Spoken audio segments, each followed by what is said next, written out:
경기도 이천 물류창고 신축공사 현장에서 발생한 화재는 막대한 인명피해로 이어졌습니다. 38명이 숨지고 10명이 다쳤습니다. 전문가와 좀 더 자세하게 짚어보겠습니다. 이용재 경민대 소방안전관리과 교수 자리에 함께했습니다. 어서 오십시오. 네, 교수님. 38명이 아까운 목숨을 네. 또 잃었습니다. 이와 같은 사건이 계속해서 반복되고 있는데 어제 화재에서 이처럼 많은 인명피해가 발생한 가장 큰 이유는 뭐라고 보세요?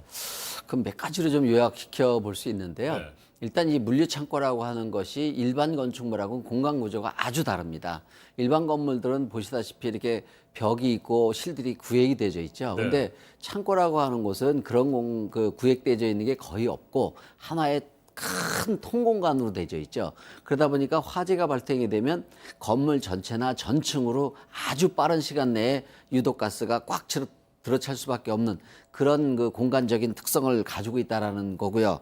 그 다음에가 일반 건물은 대부분 이런 그 샌드위치 판넬이나 우레탄이 사용되는 양이 없거나 아주 극소량인데 네. 이 냉동 창고나 이런 창고들은 가장 본질적인 목적이 어떤 온도를 적정하게 유지해야 되기 때문에 이런 우레탄이나 스티로폴 폼 같은 이런 단열재가 상대적으로 굉장히 많이 쓰이고 있다라는 부분들이 이제 그 위험한 요인이 되는 거고요. 또 하나가 공사 중에는 네. 그 요즘에는 이제 법이 개정이 돼서 임시 소방 시설이라는 걸 두게 되어 있습니다. 근데 언론에 보도되는 걸 보면 최소한의 아마 임시 소방 시설은 있었으리라고 보는데 그것이 이제 작동했는지 여부와 또한 그 작동했다 하더라도 이렇게 대규모 화재에 있어서는 그것이 그 효과적인 어떤 성능을 기대하기는 좀 한계점도 있습니다. 이런 것들이 좀 어우러져서 이런 그 정말 악몽과 같은 큰 사고로 이어지지 않았느냐 이렇게 말씀드릴 수 있습니다. 네. 물류 창고에는 창문이 거의 없잖아요. 예, 또 하나의 네. 특징이 네. 일반 건물들은 요즘엔 창문들이 많죠. 크고 많은데 창고는 역시 온도를 유지하기 위해서는 최소한의 창문만을 두는 경우가 대부분이죠. 이 창고 건물도 역시 마찬가지의 경우고요. 그러다 보니까 유증기가 나왔다 하더라도 유증기가 이런 작업할 때는 안 나올 수는 없거든요. 네. 나와도 그것이 환기를 통해서 창문이나 이런 걸 통해서 배출이 됐으면 이런 사고로 이어지지는 않죠. 근데 이 물류창고라고 하는 것이 창문이 있어도 면적이 아주 작고 그러니까 자연 환기도 힘들고 그러다 보면 이런 그 유증기가 나오는 작업을 할 때는 그런 그 강제 환기 장치가 네. 필요하죠. 예. 결국에는 어제 화재의 경우에도 유증기가 폭발하면서 일어났다고 봐야 될까요? 그렇습니다. 예. 네. 유증기는 주로 어디에서 많이 나옵니까? 보통 이제 네. 기름 종류를 원료로 한 뭐 페인트 칠을 할 네. 때나 뭐 이렇게 이제 우레탄 폼이나 이런 것도 사실은 따지고 보면 다 유리거든요. 근본 원료는요. 그러다 보니까 그런 작업을 할 때는 유증기가 반드시 나오죠. 네. 그래서 불도 불이지만 유독가스가 많이 뿜어져 나왔고요. 네. 유독가스에 질식돼서 목숨을 잃은 경우가 많았을 것으로 추정이 됩니다. 현재로서 말이죠. 예. 이번 사고뿐만 아니라 이런 화재 시에는 고열에 의해서 어떤 화상으로 돌아가시는 분은 아주 극소고요. 네. 90% 이상이 다 유독가스에 의한 질식사입니다. 특히나 이렇게 우레탄의 사용이 많은 건물이라든지 샌드위치 판넬을 많이 사용하는 이런 건물에 있어서는 더더욱 그렇습니다. 네. 샌드위치 패널의 문제점에 대해서는 그동안 여러 차례 예. 지적이 되지 않았습니까? 그렇습니다. 그럼에도 불구하고 이 물류창고 같은 걸 지을 때 샌드위치 패널 말고 다른 뭐 대체제는 없는 상황입니까? 대체제가 뭐 전혀 없다고는 네. 말씀 못 드리겠지만 이거보다 이런 기존에 이런 쓰는 재료보다 어떤 불에 좀 강한 성능을 가진 것도 있습니다. 그런 걸 쓰면 좋지만 역시 거기 그런 성능을 가진 것은 상대적으로 좀 고가이죠. 그러다 비용 보니까 문제고요. 예, 현장에서 아무래도 사용을 좀 덜하는 경향이 있는 것이고요. 그렇다고 해서 이런 냉동 창고나 이런 창고 종류에 있어서는 샌드위치 패널이나 우레탄을 현실적으로 안 쓸 수도 없는 그런 부분이 당연히 있습니다. 네. 자, 앞서 임시 소방 시설에 대해서 말씀을 네네. 해주셨잖아요.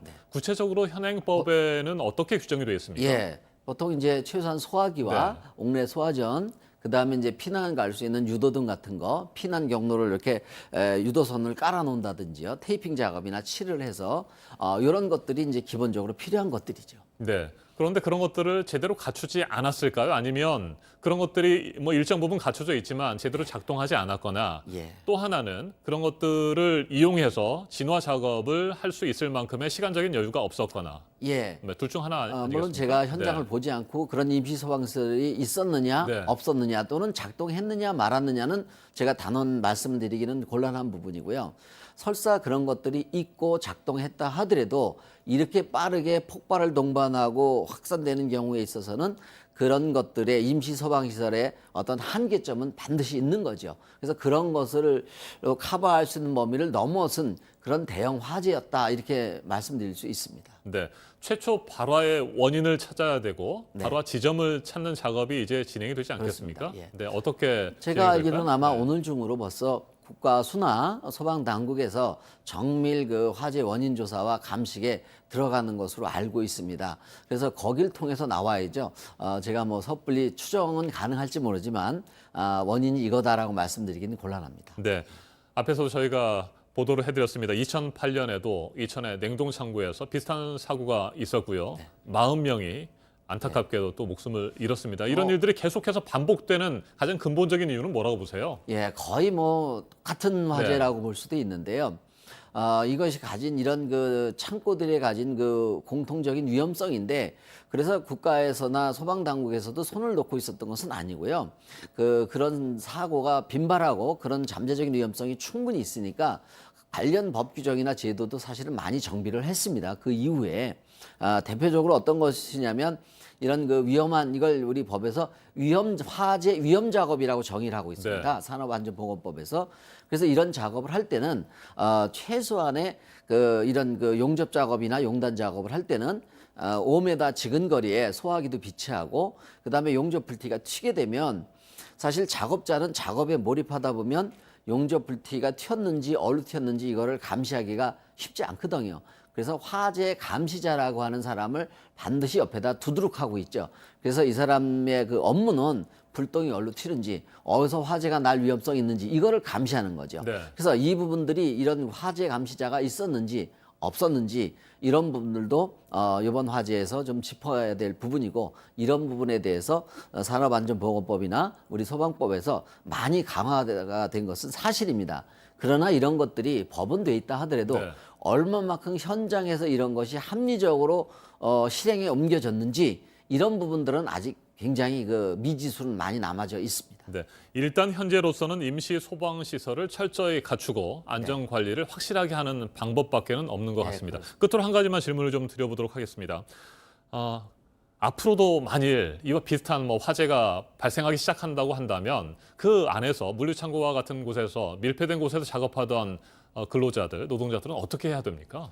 예, 물론 이제 이런 작업에 투입이 되기 네. 전에는요, 그 건설 주체가 투입되기 전에 안전 교육을 반드시 시키도록 되어 있습니다. 왜냐하면 그 위험성을 알고 있다 하더라도 작업 직전에 어떤 그런 그 교육을 받게 되면 사실 대응력이 좀 좋아질 수 있거든요. 그래서 그런 교육을 뭐 구차는 일이다가 아니라 내가 내 생명을 지키기 위한 필수라는 생각도 사용자도 그렇고 근로자도 그렇고 같이 좀 가져줄 때 이런 것들을 좀 최소화할 수 있지 않겠느냐 이런 말씀을 좀 드리고 싶습니다. 알겠습니다. 앞으로도 언제든지 비슷한 사고가 발생할 수 있다는 생각을 하고 철저하게 안전 관리하고 안전 의식을 가져야 될 것으로 보입니다. 물론 법 규정도 좀 더 촘촘하게 정비가 될 필요도 있어 보입니다. 이용재 경민대 소방안전관리과 교수였습니다. 말씀 잘 네, 들었습니다. 감사합니다.